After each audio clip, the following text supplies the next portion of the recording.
I'm just curious, how many of you might be familiar with the University of Brattleboro? I see, wow, 1, 2, 3. Okay, awesome. We've been working on the publicity for the last 20 years, so it's nice to see it's starting to pay off.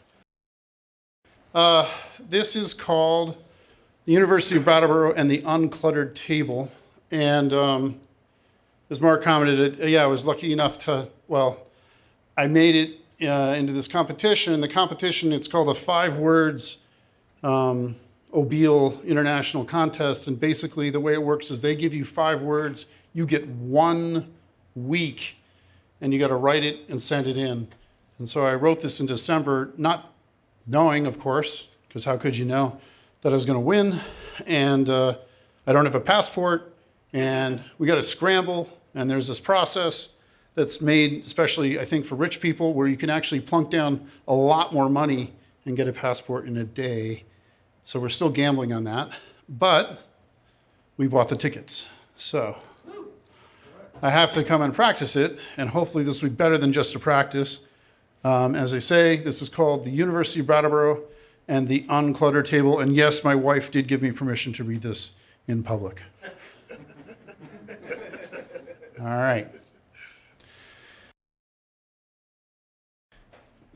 You aren't going to believe me unless you look this up. But I, Dr. Balderdash, created a fake university and a fake paranormal paleontology department with my very real wife, Cynthia, who created a miniature Yeti. So of course we call it Tinyfoot, out of a G.I. Joe doll, which she covered in fur and added a new face to and sculpted from clay. And we took his photo running in a touch-me-not forest, and we laughed and made a baby and loaned Tinyfoot to our local librarian, Francisco Alejandro, who framed him swinging in a tree. And if you move to Vermont, check out Tinyfoot the library, and you can make your own fake photo. And we bought a house and cast plastered chicken Rex bones in dinosaur-shaped holes. We dug in our backyard with David and Jude and buried the bones downtown and flew fake UFOs off a parking garage, black helium balloons, and a fishing pole and LED lights, plus people willing to believe equals UFO. And we got a pig skull from a pig roast at my friend's birthday party and popped some goggles on him, a pig skull with goggles, plus people who need to laugh equals UFO alien. And buried him under a tombstone on which we chiseled in the words, "In the memory of the mysterious Brattleboro airman." And we buried his stone, and we dug up his stone and his skull and his ribs and the chicken Rex in front of people who bid on the remains in an auction. And our son, who loves life and math, collected their money, and they cheered because we were faking a UFO alien crash site just for them. And I invited them to march around the tombstone of Levi Fuller, the long dead governor of our state that is living with fentanyl and floods dropped on us from the warm ocean. Who was also a scientist, Levi was, who tried to establish the note A at 435 vibrations per minute.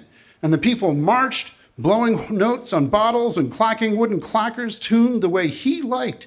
And Susan Keyes from VPR came and left with a story. And Chris Mays from The Reformer came and interviewed Dr. Rael Foe and left with a story. And we made love on the table, and much, much later invited everyone to town, to our house, to carve floating jack-o'-lanterns. And we took them to gently dip their creations in the mighty Connecticut.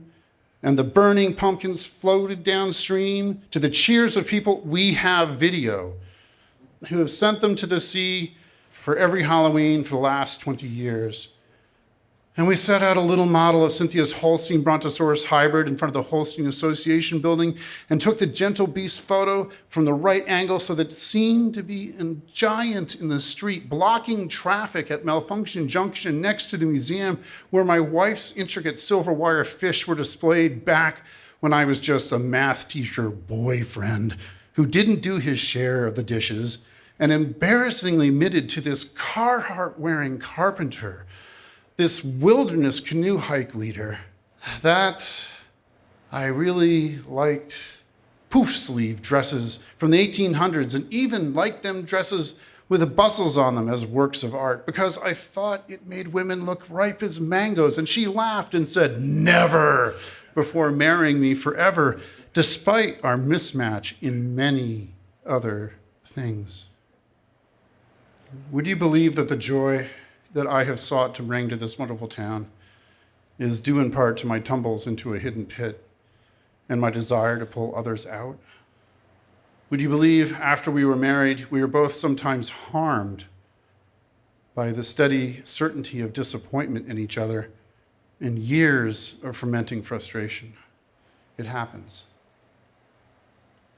And what if I told you our arguments, our differences were worse than fights? Not mean, never hands, only words of blind despair, but so hopeless at times. It felt like the only way we stayed together was by taking divorce off the table. And that can work sometimes. And it worked like magic for us. And thank you.